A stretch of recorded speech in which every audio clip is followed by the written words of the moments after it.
Hello, everyone. Welcome to the webcast. I'm very excited that you've joined us for this next educational webcast as part of the Medical Tourism Association's educational series.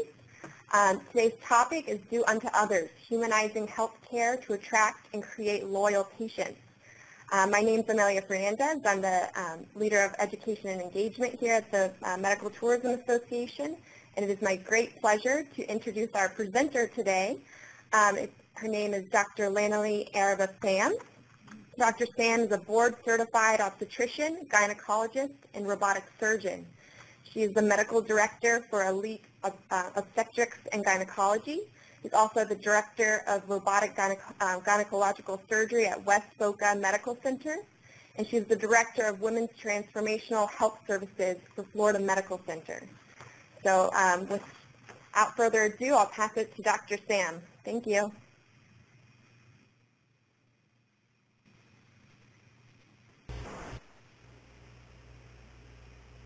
And am I live? Not sure if the video's on me yet. I'm now the presenter. Okay. So, welcome. I have to admit that this is my first time presenting in front of a computer and not in front of an audience, so you'll have to excuse me as I stumble and get used to this medium. But what we're presenting today and what I'm really excited to talk about is what I'm passionate about, the concept of do unto others. And my subtitle to that is Humanizing Healthcare to Attract and Actually Create Loyal Patients, but not just that, actually enjoy what you do in the process. So let's move on a little bit. This presentation I first gave at the MTA in Vegas last November, which was an incredible event, and I'm really happy to have the opportunity to present it again today. So let's talk about my welcome. You don't get to see me standing up, but usually this is a pretty good cartoon depiction of my general persona. I rarely wear a white coat. I'm just putting this on for this presentation. As Amelia was kind enough to say, I am Dr. Lanely Araba-Sam. I'm currently the medical director of Elite Obstetrics and Gynecology, which is my private practice in Fort Lauderdale, Florida. I'm the founder and chief medical officer for myElite OB, which is a concierge obstetrical program. I'm the director of robotic surgery at West Boca Medical Center, the regional governor of the American Medical Women's Association, and the president of the AACOG, which is the American Association of Concierge Obstetrics and Gynecology. But above and beyond all of these titles, let's look at who I am. Yes, I'm a physician. I'm an obstetrician. I really love what I do. And beyond that, I'm a mother. I'm a world traveler. I spent some time in Thailand. And I'm also, in my spare time, a triathlete and a half marathoner. All of this brings together the focus of why we're here, which is that I'm a human being, as are our patients, as are our friends, our families, our colleagues, and why it's so important for we as practitioners, as hospital administrators, as anybody on this planet to follow the adage, do unto others as you would have them do unto you. I don't espouse any particular religion. I'm a spiritualist rather than any one alignment. But what I do believe is that all of the religions have this as their central tenet, and the central law that we, especially in healthcare, need to recognize and need to return to. So what are we going to do with today's discussion? I'm going to go over briefly an overview of my belief about the history of medicine and where we've been.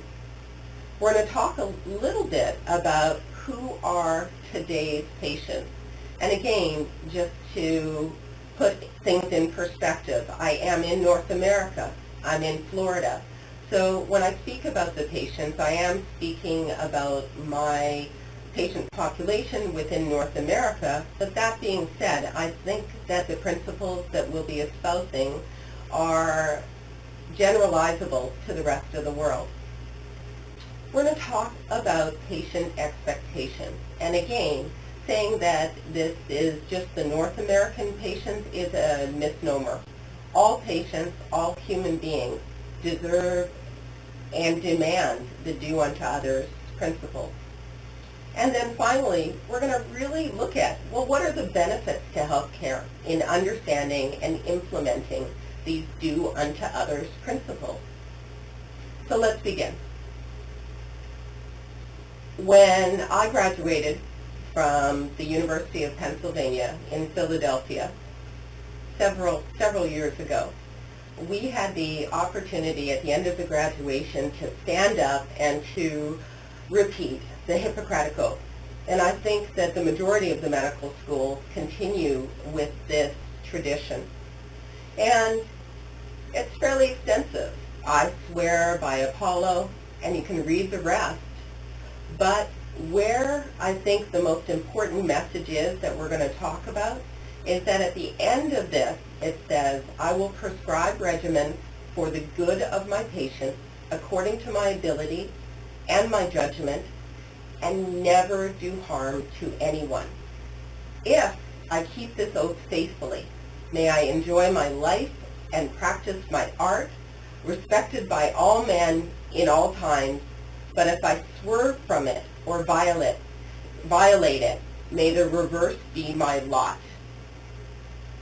And I pause for a moment to think about and to reflect upon the fact that I feel that unfortunately a lot of healthcare has suffered from the curse of this Hippocratic Oath, that we have reversed our lot and subsequently become miserable about practice in our practice of medicine. Our hospitals are sometimes doing harm, and we as physicians are sometimes doing harm by not following this guideline. We've lost our way. So how do we get back to this way? What's the core message that we get back to doing no harm? Well, again, do unto others. We don't want to be harmed. Let's follow that tenet. Going back to the history of medicine, the Hippocratic Oath espoused this philosophy, and medicine was created. What we see here is a picture of medicine, and to the extent that this is a picture of my 76-year-old father, who was an obstetrician practicing in Toronto for almost 40 years. He just retired last summer at the age of 76. And I love my father. He taught me so much about a work ethic, about caring for his patients. However, the paradigm that he espoused, the patriarchal empire of do what I say, don't question me because I'm the doctor, is crumbling and has crumbled. Physicians on a pedestal looking down upon their patients, telling them what they have to do because they're the physicians, is no longer something that can be supported in the institutions or something that will be tolerated by an extremely educated population of patients who are doing their research, who are justifiably questioning and demanding a more hospitable environment. The patriarchal empire has crumbled. Who are today's patients? Again, I qualify these comments by saying that this data is recovered from North America, but I still think it extends globally. Today's patients, 90% of healthcare decisions are made by women. And yes, I fully admit that as an obstetrician gynecologist who sees 100% women, I am completely biased on the perspectives of women. But these women are making the decisions for their families. They're making the decisions for their husbands. They're making the healthcare decisions for their children. And more, they're making the decisions for their parents as well. Who are these women? Who are today's patients? I made up these names. They are non-moms. And as a single mother myself, this is what I used to look like before I had children. They are part-time moms. They're moms that are juggling their babies, juggling their work, and they are full-time moms. These full-time moms are juggling multiple children and have my utmost respect. But all of these women are making these decisions, and they make up 85% of all consumer buying decisions. Women comprise, for the first time in history, 57% of all college graduates. I reference all of you to take a look at the rise of women TED Talks. Hannah Rosen did an amazing discussion pointing out that, again, for the first time in history, single women in the U.S. are earning more than single men. I also advise you to look at a seminal piece of literature that came out recently by an author, John Gerzema, The Athena Doctrine, How Women and the Men Who Think Like Them Will Rule the Future. John Gerzema and his partner interviewed 64,000 people in 13 different countries, looking at the attributes and characteristics that have generally been thought of as either feminine or masculine.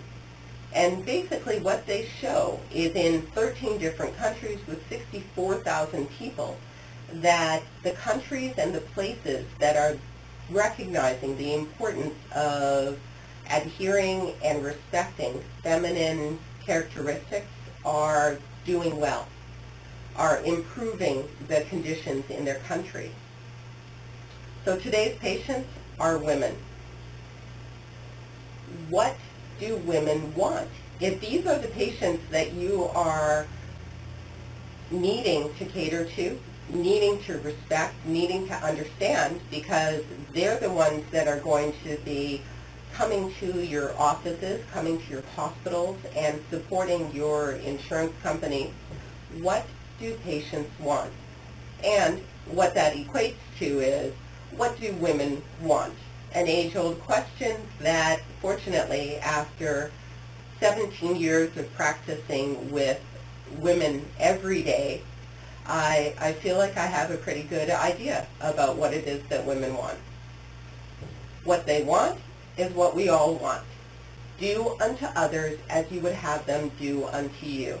Again, a constant refrain that we can return to at any given point as our base, as the one lesson that we as practitioners and healthcare providers need to remember.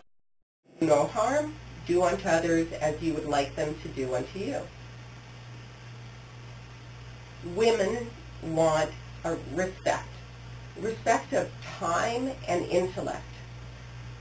Over and over, women come into my office and tell me that they are so impressed simply because they waited less than 15 minutes to come in, or their appointment was taken right on time.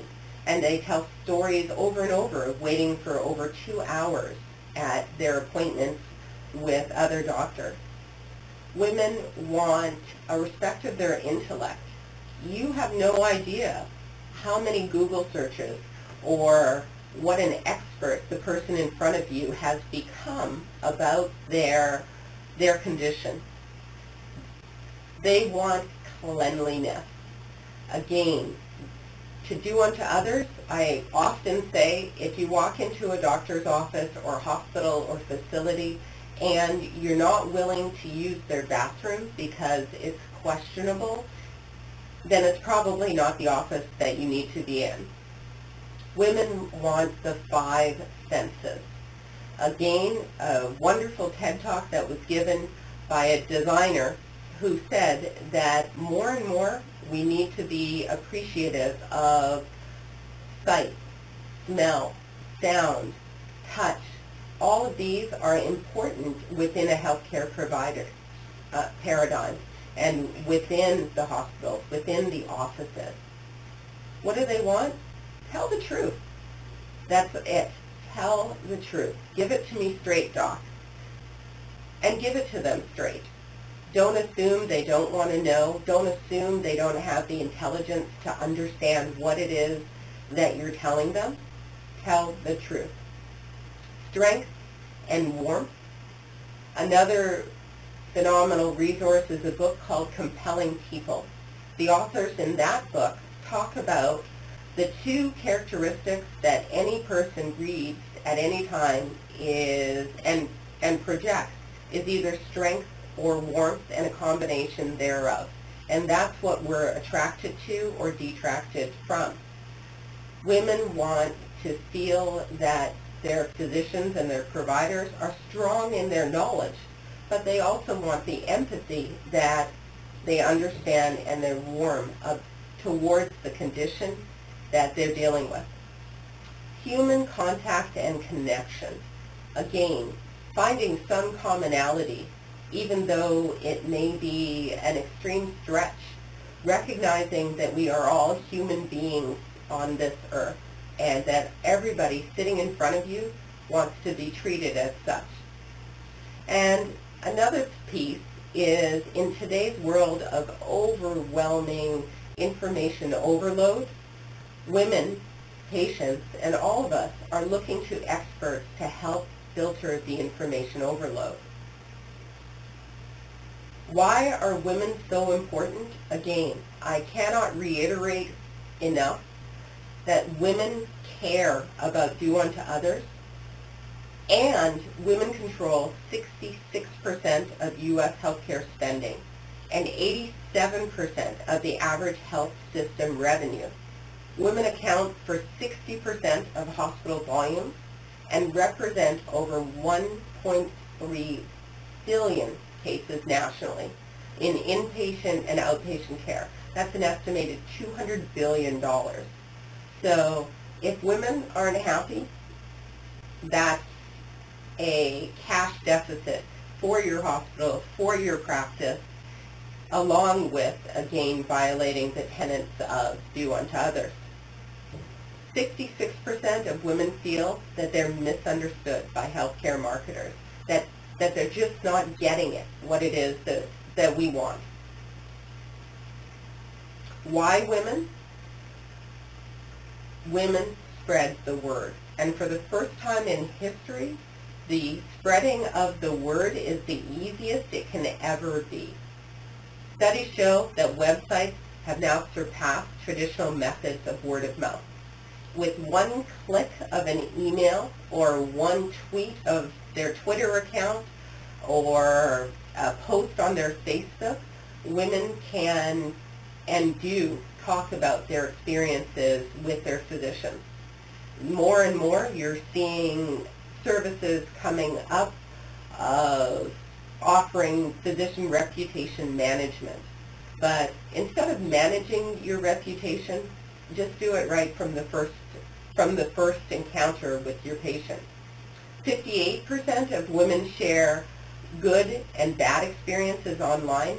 36% share to help others make smart purchases. And I think these numbers are 2 years behind. They're outdated. I'm sure the numbers are even much higher now.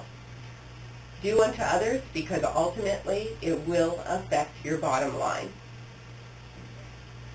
What do today's patients expect? They expect more than any time in history. They expect truth and transparency at all times. They expect a consistent humanity by their providers, by their ancillary support staff, by the administration, by the entire healthcare organization. Stephen Covey quotes, "We trust someone when we have confidence in their character, their ability, their strength, or truthfulness. We rely on them not to let us down. And that, again, leads to our tenets. Do unto others. When I was designing this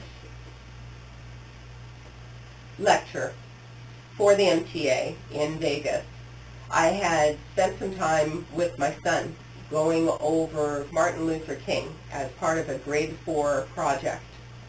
Ergo, I decided to roll off into the concept of his speech, I believe.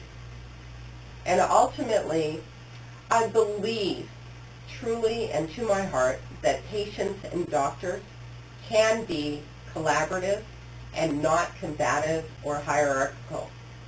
The picture that's presented there is a race that I host a team for women in distress against violence against women. And every year I'm able to bring together my colleagues, my patients, my friends, and my family, because I believe that patients and doctors can be collaborative. I believe in the inherent compassion of doctors. I believe even in those who thought they had lost all hope. And I believe in that adage and that paradigm because I was one of those who had lost all hope. When I first started practice 12 years ago, I joined a practice that after 2 years working there, I was ready to quit medicine, to quit obstetrics, to quit gynecology, because I was so disillusioned with the manner in which that practice was being run. Instead of quitting, I pulled up my socks, I started my own practice, and 10 years later, I can say that I believe cream rises to the top, and that you can still be solvent and happy running a practice that follows the principles of do unto others and doing it well, and enjoy what you do years later. I believe that we in this room, or rather on this webinar, can, will, and ultimately must go forth and make a difference. We have to be the ones to lead the tribe. Seth Godin, another phenomenal author who wrote a book called Tribes, talking about the importance of people becoming leaders in their industry or in this world. So we need to lead the tribe in healthcare as we commit to do unto others as you would have them do unto you. Yes, I'm repetitive. Yes, I'm saying the same thing over and over because it's not that hard. Treat people with respect. Respect their time. Respect their intellect. Be nice. Do good. Do no harm. These are the tenets that will humanize healthcare and subsequently will attract and create loyal patients to you. What are 3 steps? 3 steps that you can take today. In any seminar or discussion or self-help books that talks about giving lectures, they always say, make sure you provide actionables that people can do after or at the end of any discussion. So 3 steps.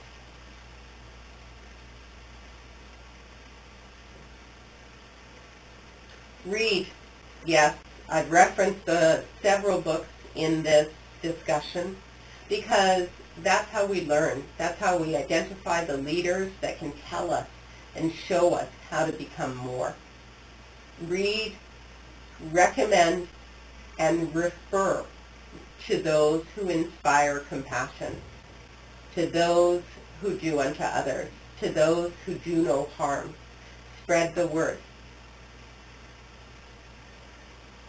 I was blessed last year to be privy to one of the keynote speakers at the MTA Congress, which was Dr. Marty Makary, whose book, Unaccountable, talking about hospitals and what they won't tell you, and how transparency, being open, being honest, being true, is the only path that will save our healthcare system. Read, refer, and recommend to Dr. Marty Makary as one example. He's at Johns Hopkins, and his book, again, talks about all of these tenets and is phenomenal. Dr. Robin Youngson, his organization is a global organization called Hearts in Healthcare. He was an anesthesiologist in Australia who saw where healthcare had been, was himself very discouraged and disenchanted with the healthcare system, and he created Hearts in Healthcare for anyone in healthcare, talking about, again, how to love your patients and your job. This book, as far as I'm concerned, should be mandatory reading for anyone who is currently involved in healthcare in any fashion. His organization, Hearts in Healthcare, is a global organization extending across the entire world. And anyone that has the opportunity and sees this, I hope that you pass this along, that you take a look, and you join us on Hearts in Healthcare.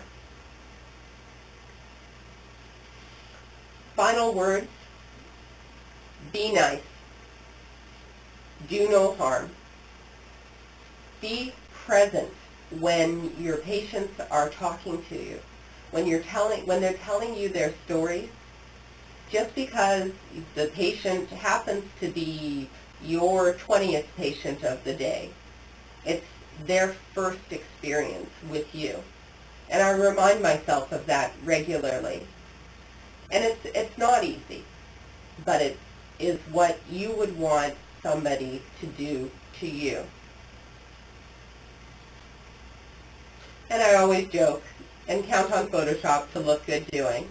This was the best picture ever taken of me, and I'm going to revel in it as long as I can.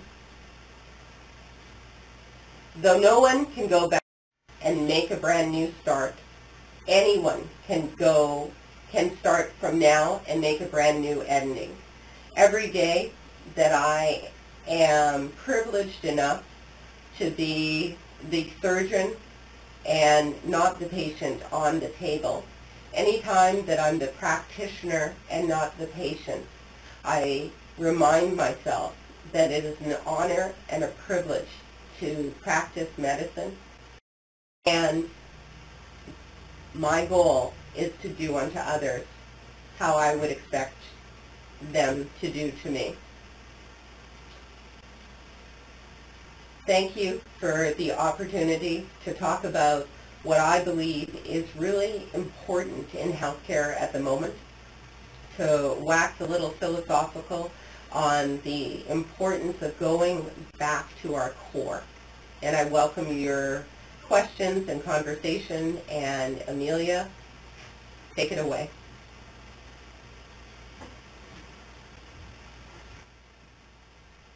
Thank you very much, Dr. Sam. That was a great presentation. We all learned a lot, and we're very happy to have you.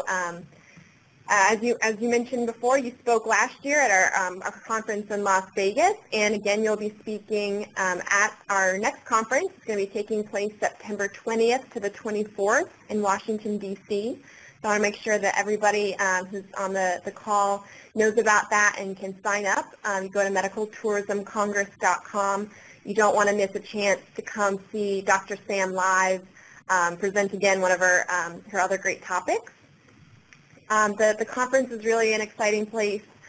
We're expecting about 3,000 attendees from over 100 different countries. It's really a great way if you want to just meet people from all our different parts of the world and network and build that the community and learn about a lot of different topics. both on the healthcare side, the tourism side, the insurance side. We have all different types of topics that are there. We also have executive summits, specific summits for government officials, the ministerial summit, the medical director summit, and we also have a special women's leadership summit that's going to be held on September 20th, the first day. And so I know for sure Dr. Sam will be there. She is a big advocate, and we really appreciate her support. So definitely join us for those special events. Again, medicaltourismcongress.com, or you can reach me on the phone. Here's my contact information here. If you have any questions, please feel free to shoot me an email or give me a call, and I'd be happy to talk to you.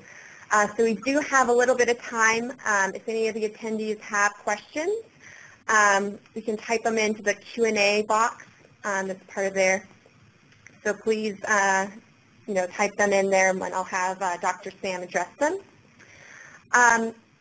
So the first question that we have is, Dr. Sam, can you please provide details of the books you're making reference to in this broadcast? So just tell us more about those books that you had mentioned. One is by Dr. Marty Macri, whose book Unaccountable. He's a GI specialist at Johns Hopkins, and his book, again, talked about the inner details of hospitals and some of the things that we don't think about, the things that the common patient doesn't know or recognize in differentiating between who's a great physician and who isn't. And these are really important variables that hospitals need to present, that patients need to be aware of, and that physicians need to be aware of with regards to how they are practicing and how they are perceived. He was a spectacular speaker last year at your conference. I hope that he's coming back again. And it was just a groundbreaking book that I hope, and I'm espousing, that anybody who's watching this or anybody who's engaged in healthcare reads. The other one was, again, Dr. Robin Youngson's book, Time to Care. And this even more so, these are my 1 and 2 fantastic books about the importance of not losing your faith, about having compassion, detailing different stories and different events that everybody feels all over the world, from nurses to doctors to surgeons to anesthesiologists to everybody who's participant in healthcare, remembering and taking that moment to remember why they got into this field, and remembering that person that's lying on the table in front of you who interrupted the movie you were at with your child also may have children, also has a mother and a father that care about them, and the extra time that you take to spend a moment holding their hand and saying everything's going to be okay and I've got this, instead of being irritated by the fact that they interrupted your afternoon, are things that we all need to remember. And I take my hat off to both Dr. Robin Youngson and Dr. Macri for taking the time to write these books and to educate all of us on how to become better practitioners. Thank you, Dr. Sam. So we have a question about the Women's Summit that I mentioned. I wonder, could you tell us a little bit more about your experience in Las Vegas? Tell us a little bit about what we did and some of the highlights. Again, I am unabashedly a fan of anything that involves women, and having the Global Women's Health Summit last year was the first annual time that it was held. At the very beginning of the event, really brought together cohesiveness that flowed through the rest of the event. We had a short period of time, about 3 to 4 hours last year, where I think there might have been maybe 70 women at that event from all over the world that came together and were talking about common interests. The MTA Congress is a huge event. We had 2,000 to 3,000 people. What was wonderful about having the Women's Health Summit at the very beginning was for the next 3 to 4 days, every time you saw somebody that had been with you in the Health Summit that you had bonded with, we were able to acknowledge each other. We all supported, several of us were presenters and speakers throughout the course of the program. We all made a point of coming to each other's lectures. It was stellar. Even to this day, I'm emailing and in contact with the women that were at that summit. I'll name drop a little bit that Dorothy Nyong'o, whose daughter won the Academy Award for Best Supporting Actress, was part of the Global Women's Health Summit last year. I had the opportunity to meet, spend an extended period of time with her, and I'm still able to communicate with her, all because of being part of that Global Women's Health Summit. I'm hoping that all of the women that were there last year are returning this year, and I've invited an inordinate amount of my friends and female colleagues to participate in it because I thought it was such a smashing success. Great. Thank you so much. We look forward to seeing you again in Washington, D.C. If anybody else has any questions, please feel free to send me an email or give me a call, and I can pass the questions along to Dr. Sam as well. But please, keep in touch and join our mailing list so you can learn more about different webcasts that we have coming up throughout the year. So thank you again, Dr. Sam, and that concludes our webcast for today. Thank you. Thanks, Amelia. It was great.